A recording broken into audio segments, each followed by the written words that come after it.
Om Namo Bhagavate Vasudevaya. Om Namo Bhagavate Vasudevaya. Om Namo Bhagavate Vasudevaya.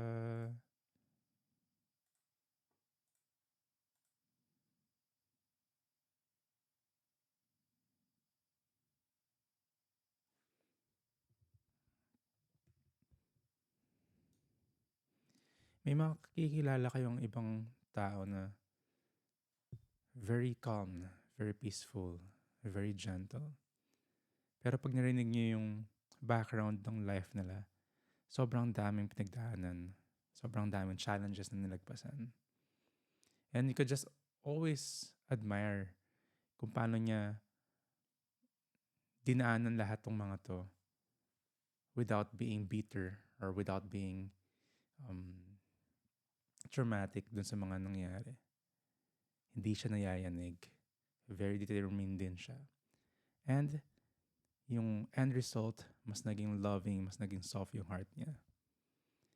It takes a lot of maturity para mature lahat ng mga experiences ng isang tao and mag-decide siya na yung magiging result is positive. Na yung magiging result is mas magiging loving siya. Sobrang importante na maging determined din tayo sa spiritual life natin. Kasi, just like life, spiritual life is actually much more harder. And hindi nawawala yung challenges. Sobrang importante maging determined kasi yung goal natin is higher than anyone else. Yung goal natin is love for Krishna or love for Godhead. Ang ganda nung magiging topic natin for today kasi we're gonna discuss different aspect ng spiritual life. And of course, in conclusion nun, ano yung mas bagay na gawin natin ngayon? Ano yung path na dapat nating tahakin? So reading from the Bhagavad Gita as it is, chapter 6, verse 20. In the stage of perfection called trance or samadhi, one's mind is completely restrained from material mental activities by practice of yoga. This perfection is characterized by one's ability to see the self by the pure mind and to relish and rejoice in the self. In that joyous state, one is situated in boundless transcendental happiness, realized through transcendental senses. Established thus, one never departs from the truth, and upon gaining this, he thinks there is no greater gain. Being situated in such a position, one is never shaken, even in the midst of greatest difficulty. This indeed is actual freedom from all miseries arising from material contact. Krishna is advising Arjuna, control your senses, control your mind, and if you have this steady equilibrium ng balance ng buhay natin, ng mindset natin, magiging steady rin yung practice. And one will never be shaken kahit na in the midst of greatest difficulty. In life, mas maganda yung prayer natin palagi na mas maging strong tayo, mas maging steady tayo, kaysa mawala lang yung problema. Actually, hindi mawala talaga yung problema eh. One or the other, there will be some challenges sa buhay natin kasi we're living in this material world. Laging may obstacles. Kung hindi galing sa nature, like ngayon may bagyo na naman, magagaling sa ibang living entity, kundi sa ibang tao, sa ibang animals, or sa iba din na mga, even microbes and virus. Magkaroon tayo ng difficulties. Kung wala naman yung mga yon, medyo peaceful sila. Yung magbibigay sa'yo ng difficulty, yung sarili mo. Sarili mong mind. But if one is very much determined sa practice niya sa spiritual life. Kahit na dumating itong mga to, hindi siya magkakaroon ng, or hindi siya mayayanig. Yung difficulty, he will just see it as another Sunday morning or another Wednesday. Tanggapin na normal na may ganito. It was mentioned here yung word na samadhi. Kasi those who are practicing Ashtanga Yoga, the end part ng eight limbs ng yoga na yon is samadhi or trance. This is undisturbed yung mind. Very focused. Kahit ano yung nasa labas na elements, hindi siya madidisturb. And there are actually different kinds of samadhi. It was mentioned dito sa purport ni Srila Prabhupada. Sampragnata Samadhi and Asampragnata Samadhi. The previous one, yung transcendental position nila, is through various philosophical researches. So, ginamitan niya ng meditation into philosophical researches. The other one, Asampragna, the latter, no longer any connection with mundane pleasure. So, ito yung gusto natin, magkaroon tayo ng transcendental meditation into all sorts of happiness derived from Krishna. Hindi galing dito sa second or the first. Yung second kasi, nakasort lang siya nakaasa doon sa mga senses. Pero kapag nasa transcendental position isang tao, nasa samadhi talaga siya, or Krishna conscious na position, he is never shaken. Sabi nga dito ni Prabhupada, those who are attracted as a yogi, attracted sa mga indulgence, sa intoxication, sa sex life, sa indulgence din sa attraction din sa perfection sa mga mystic powers, are just mockery ng yoga. Ganun kaseryoso talaga yung practice ng yoga. Hindi siya pang gymnast or show-off lang. Ganun siya ka-importante. The best practice of yoga in this age is Krishna consciousness. Kasi nakarekta yung mind and should be very determined kung sino talaga yung goal. In conclusion ng Ashtanga Yoga, one will have a darshan or view or mawitness niya yung supreme in the heart, yung super soul. Ito naman yung hinahanap ng mga tao eh. Gusto nila makilala yung sarili nila and gusto nila makilala yung sino yung creator nila. And a yogi, always in meditation, hindi advisable talaga mag-meditate sa wala. Anong result nun? Emptiness. So, ang tuturo sa Ashtanga Yoga, na hindi watered down na scriptures ha. Binanggatin ni Prabhupada dito, maraming scriptures na watered down na or may commentary na comment doon sa mga scriptures na iba yung purpose. Purpose nila is all is one or nothingness.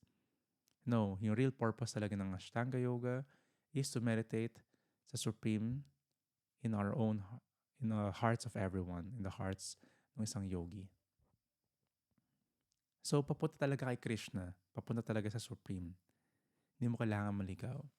And those are attracted dun sa mga side trips, dun sa benefit ng isang yoga, ng isang yogi, sila nga daw yung tinatawag ni Prabhupada na mockery.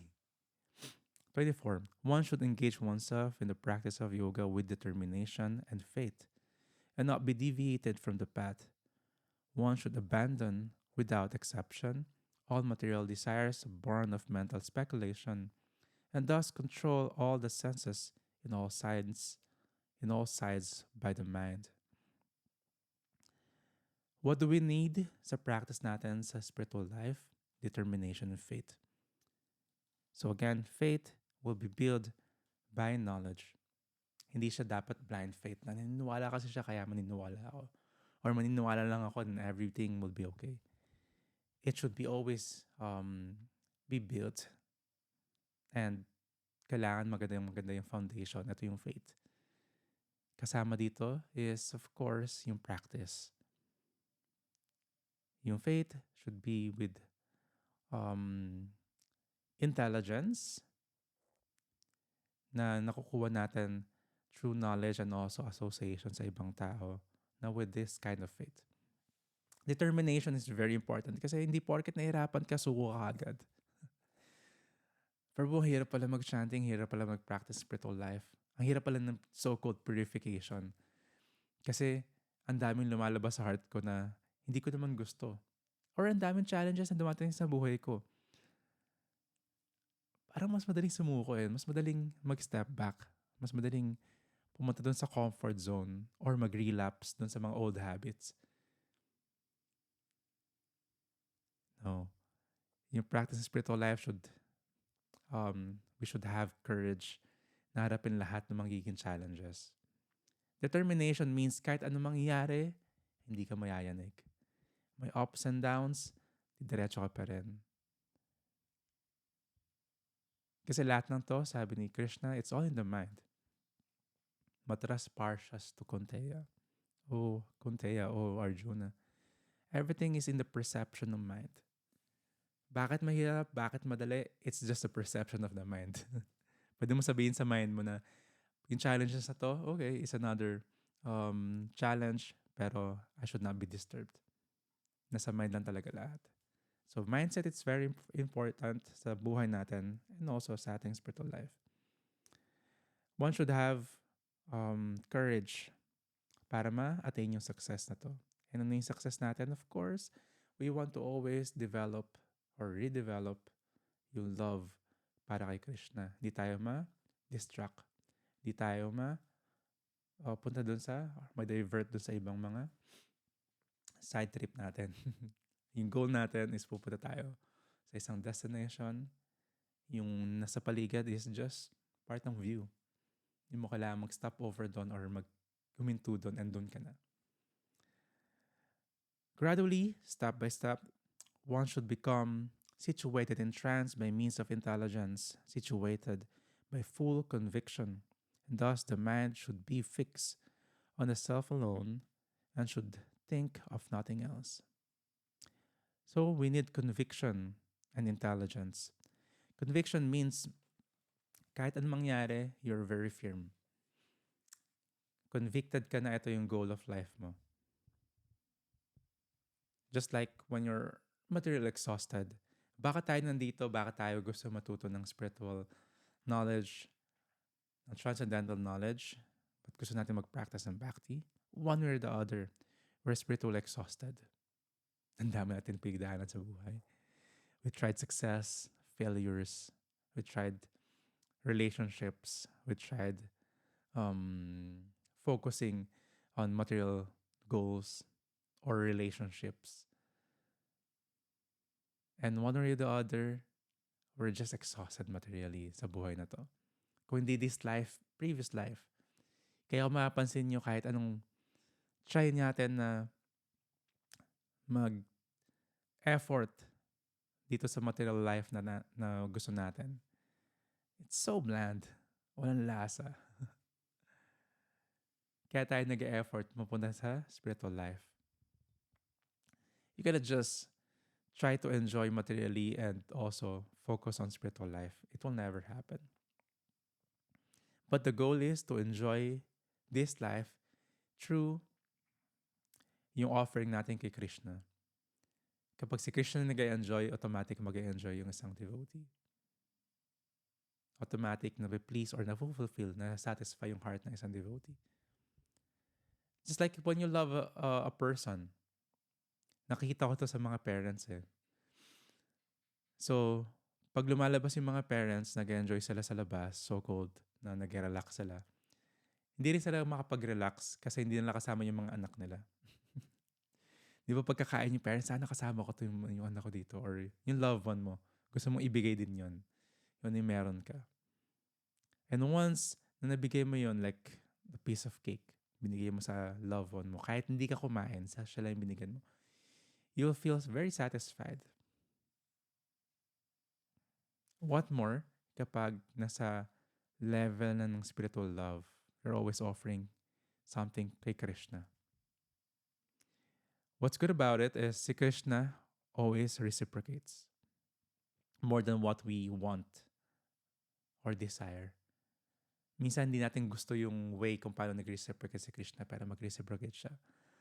Better than yung ino-offer natin sa kanya. So, one should just be thinking or meditating kay Krishna. Sabi nga, on the self alone. Self alone means yung purpose, yung conviction ng isang soul na mag-meditate kay Krishna. Hindi siya meditate na pumikit ka lang and ayun na yun. All throughout the day, a yogi should always meditate kung paano niya ipiplease si Krishna. Just like a lover. Buong buhay niya, buong araw niya, lahat ng oras na yon, iniisip niya kung paano niya ipiplease yung lover niya.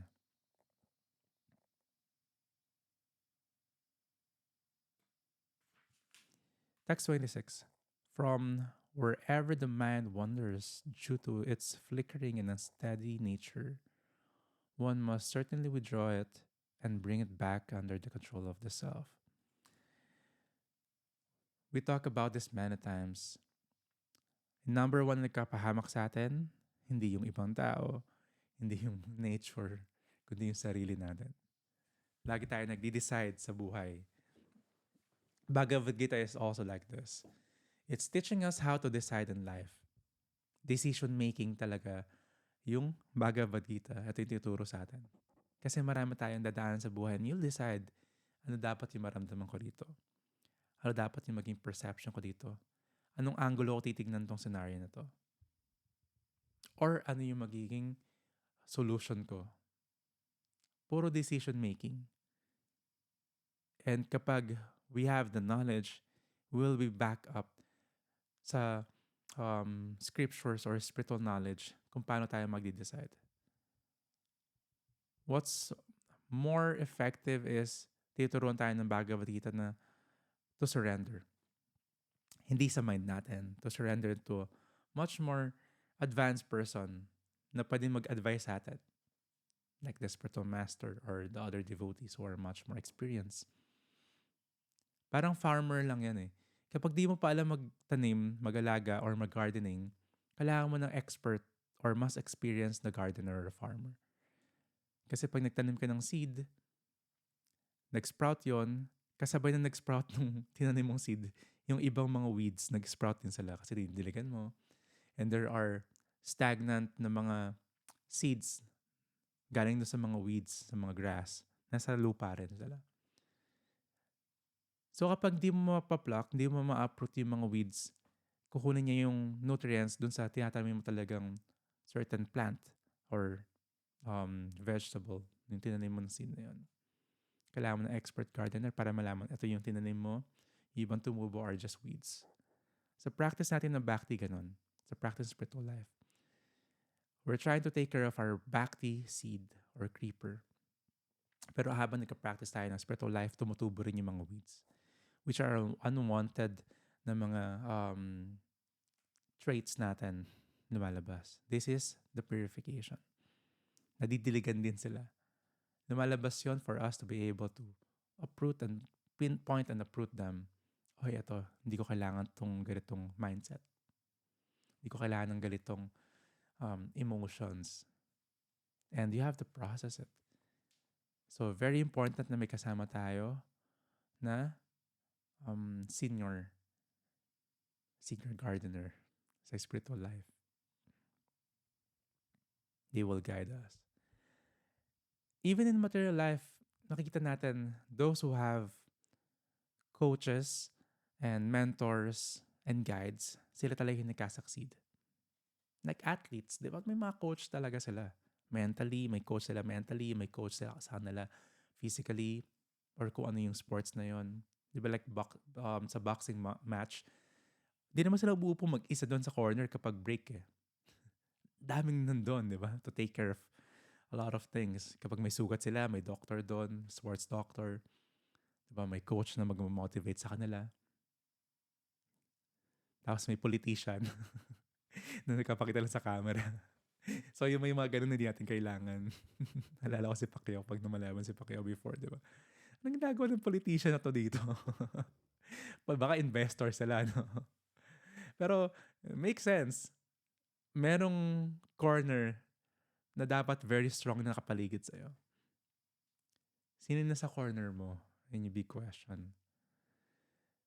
Makikita natin kung sino yung great king. Malalaman natin kung sino yung great king pag tinignan mo kung sino yung advisors niya. And hindi ibig sabihin hindi tayo kings, hindi tayo magkaroon ng advisors or yung mga tao sa paligid natin. Kailangan natin magkaroon ng solid na ride or die na mga tao sa paligid natin. Yung kaya magbigay ng advices sa atin. Kaya natin makinig din sa kanila with a humble attitude. In that way, hindi ka maliligaw. Hindi ka rin basta-basta mayayanig sa mga challenges sa buhay.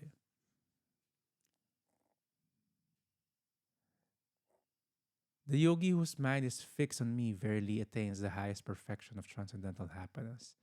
He is beyond the mode of passion. He realizes his qualitative identity with the Supreme and thus he is freed from all reactions to past deeds. Ano yung magiging result? Yung previous karmas mag-vanish, may-purify. This is part ng purification.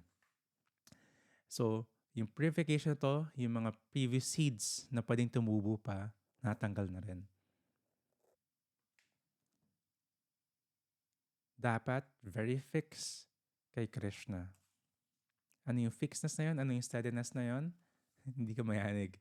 Kailangan mo lang determination. How to do it? To be always engaged in transcendental loving service kay Krishna. Ito lang yung way, wala nang ibang way. Kailangan engage ka lang palagi kay Krishna. Engage yung mind mo, engage yung hearing mo, yung eyes mo, yung nose mo, yung tongue mo, yung tactile senses natin. Lahat papunta kay Krishna. A true yogi observes me in all beings and also sees every being in me.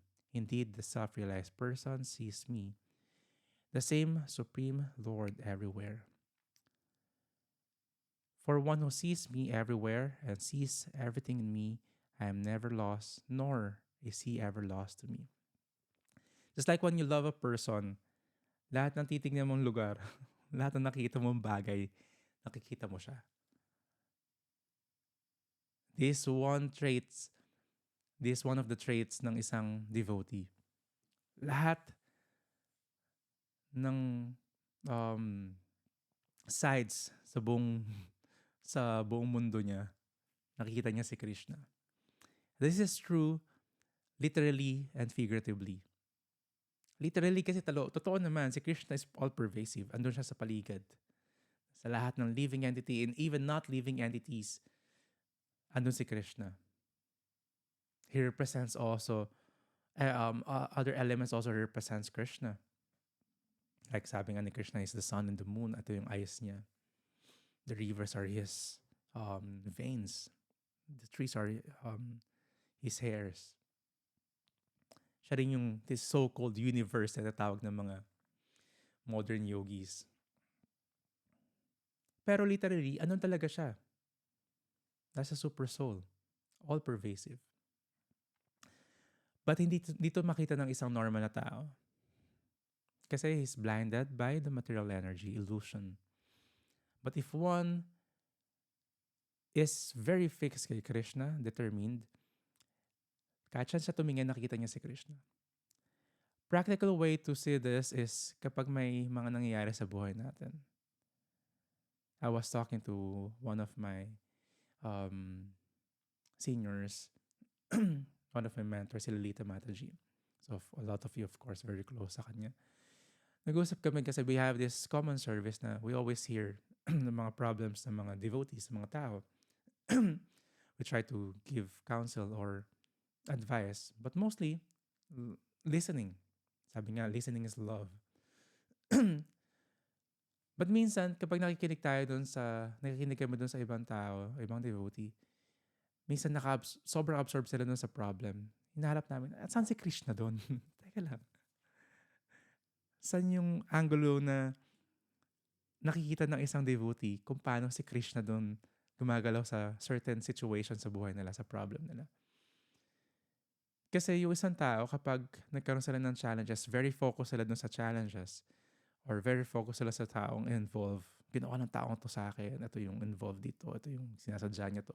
Or very focused siya dun sa emotions niya. Nakakalimutan niya, ay teka lang, ano ba ginagawa ni Krishna? Ano ba yung involvement ni Krishna rito? Ano ba yung gusto ni Krishna mangyari? Sobrang importante na makita natin si Krishna sa mga scenario sa buhay natin. Positive and negative. We should be humble enough na makita natin na hindi tayo yung controller, hindi tayo yung main person or main character sa buhay natin. It's always Krishna. Part lang tayo nito. Kumbaga, supporting actor lang tayo or baka talaga extra lang talaga tayo dito sa universe na to. But we have a main, we have the common main role is to serve Krishna. If one is in this mindset, in this consciousness, in this fixedness, this determination, kahit anong mangyari, hindi talaga mayayanig. Kaya sobrang importante ng knowledge. Dapat hindi tayo nagkapadala ng emotions lang. My guru is always saying, this place is like Bhava Sindhu, ocean of emotion. Very sensitive. Very sentimental. Bakit Bhava Sindhu kasi? Because of this overflowing of emotion, natabunan niya pati yung intelligence, which should not be. Kailangan yung intelligence is still higher, by nature, is still higher than the emotion. Di ba yung literal nga sabi ng Pinoy, mas mataas nga yung brain mo dun sa heart mo. Ibig sabihin, mas kailangan, kaya mong mag-override ng intelligence sa emotions dapat. Kasi kapag puro emotions lang, dadalhin na tayo ng agos ang buhay. So, biggest challenge natin is, of course, yung ating mental na state. Kung anong bibigay sa atin ng mind natin, kung anong emotion yun. Last time we were having a meeting, we're talking about transcendental and we play with the word transcendental. Kasi ganun eh. Even nagka-practice tayo ng spiritual life, naging victim tayo ng mental activity. Nakapagod siya, di ba? Pero if one is very steady, even yung sarili nating mind will always be subdued. Ito talaga yung practice ng yoga. And hindi ka mayayanig kahit anong challenges na ibigay sa atin. Pains or wounds will be there, but it will be healed.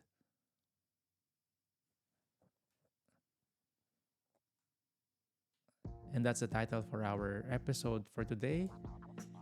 Maghihilom lahat ng sakit at hindi magpapayanig. Ito yung sobrang important sa ating practice and sa ating life. Magpadayon lang palagi or magtuloy-tuloy lang kahit anong mangyari. Especially sa ating spiritual life. Kasi guaranteed na may obstacles talaga.